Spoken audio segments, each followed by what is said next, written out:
दिल्ली के साथ साथ हरियाणा में भी प्रदूषण का स्तर तेजी से बढ़ रहा है। कई जिलों में असर इसका दिखाई दे रहा है। बता दें कि लोगों को सांस लेने में काफी दिक्कत परेशानी हो रही है। अस्पतालों में भी मरीजों की संख्या बढ़ने लगी है। तो दिल्ली के साथ साथ अब हरियाणा में भी प्रदूषण का स्तर काफी तेजी से बढ़ रहा है। दिल्ली में जो AQI लेवल 400 के पार पहुंच चुका है, उसका असर पंजाब और हरियाणा में भी दिखाई दे रहा है। हरियाणा की बात करें तो हरियाणा में मरीजों की संख्या अस्पतालों में लगातार बढ़ती जा रही है। ये बड़ी खबर है। दिल्ली के साथ साथ हरियाणा में भी अब प्रदूषण का स्तर बढ़ता जा रहा है। कई जिलों में इसका असर जो है दिखाई दे रहा है और लोगों को सांस लेने में काफी दिक्कत परेशानियों का सामना करना पड़ रहा है। अस्पतालों में भी लगातार मरीजों की संख्या बढ़ती जा रही है। बता दें कि लगातार हवा की जो श्रेणी है, हवा की जो गुणवत्ता है, वो खराब श्रेणी में बनी हुई है और लोगों को काफी ज्यादा दिक्कत परेशानियों का सामना करना पड़ रहा है। और तस्वीरें भी कुछ सामने आई हैं जिसमें साफ देखा जा सकता है कि विजिबिलिटी काफी ज्यादा कम हो गई है। लोगों को आने जाने में भी काफी दिक्कत परेशानियों का सामना करना पड़ता है। इसके साथ ही सांस लेने में भी उन्हें काफी दिक्कत होती है।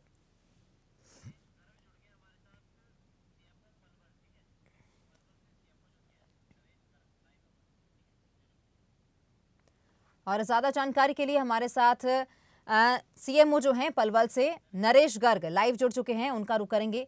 जी नरेश जी, जिस तरह से हरियाणा में अब प्रदूषण का स्तर बढ़ता जा रहा है, क्योंकि दिल्ली का जो प्रदूषण है लगातार बढ़ रहा है, तेजी से बढ़ रहा है और लोगों को काफी दिक्कत हो रही है, उसका असर अब सीधा हरियाणा को भी झेलना पड़ रहा है। हरियाणा में मरीजों की संख्या लगातार बढ़ती जा रही है, क्या कहना चाहेंगे?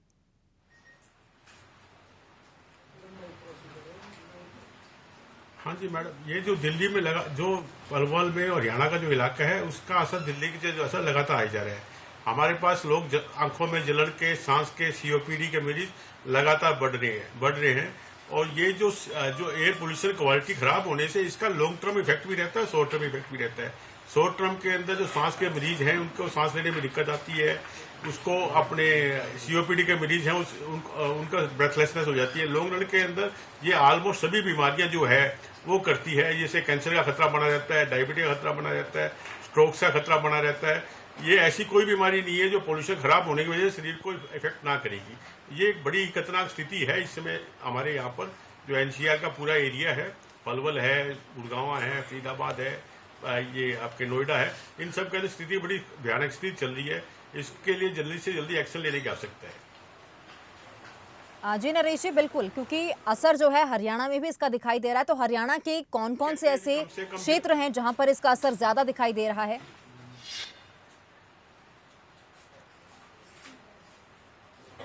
इसका असर सबसे ज्यादा गुड़गांव साइड में ज्यादा आ रहा है। बाकी पलवल, फरीदाबाद सभी जगह असर आ रहा है इसका, कम और ज्यादा।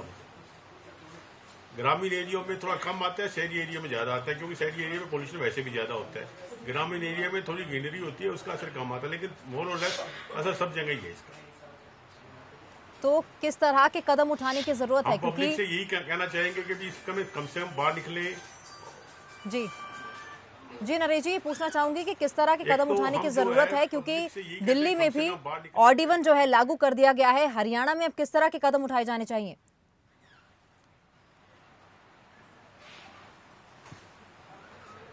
अब मैं पब्लिक से एक कदम पब्लिक की आवश्यकता है, एक सरकार से आवश्यकता है। पब्लिक को ये चाहिए कि ऐसा कोई कार्य ना करे जिससे पोल्यूशन बढ़े। कम से कम घर से निकले, सरकारी अपने जो पब्लिक ट्रांसपोर्ट के सिस्टम है उसको यूज करें, गाड़ियों को यूज ना करें।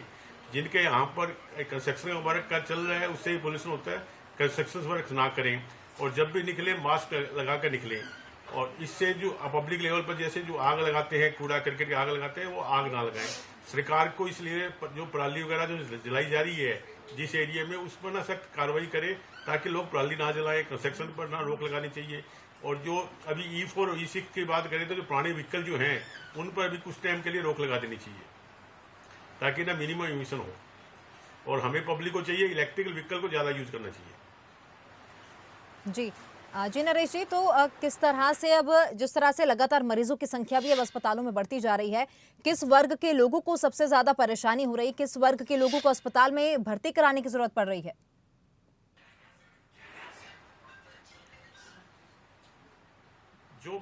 जो बड़े उम्र के लोग जो हैं, डिमेटेड मरीज हैं, जो ओल्ड एज में हैं, जो ऑलरेडी सांस की तकलीफ से होते हैं, उनको सांस की तकलीफ ज्यादा बढ़ जाती है। जो यंग हैं, जिनकी बॉडी बिल्ड अच्छा है, वो सफर नहीं करते हैं, कम सफर करते हैं। लेकिन जिनका डिमेटेड मरीज है, जो बीमारियों से ग्रसित हैं, कैंसर के मरीज हैं या सांस के मरीज हैं या किसी और पुरानी बीमारी डायबिटीज के मरीज हैं, उनमें ज़्यादा खतरा बना रहता है क्योंकि उनकी ऑलरेडी इम्यूनिटी लो होती है और ये पोल्यूशन उनको ज़्यादा इफेक्ट करता है। तो हम सभी को कहते हैं उनको तो स्पेशली अपने घर के अंदर ही रहना चाहिए और अवॉइड करना चाहिए, पोल्यूशन को अवॉइड करना चाहिए उनको जहाँ तक संभव हो सके। जी नरेश जी, तो क्या खाने पीने से भी कोई असर जो है सेहत पर इन दिनों पड़ सकता है, क्योंकि हवा जो है काफी ज्यादा जहरीली हो गई है, ऐसे में खाने पीने पर भी ध्यान रखने की जरूरत है?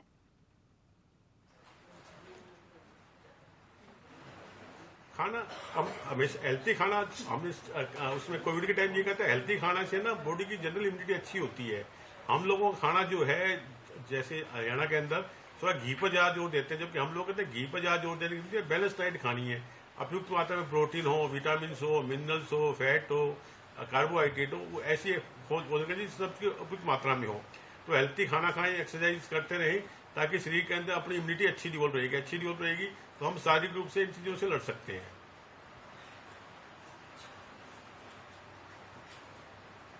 जी नरेश जी, तमाम जानकारी के लिए आपका बहुत धन्यवाद। तो बता दें कि लगातार प्रदूषण का स्तर बढ़ता जा रहा है। हरियाणा में भी इसका असर देखने को मिल रहा है, जहां दिल्ली में AQI 400 के पार पहुंच चुका है।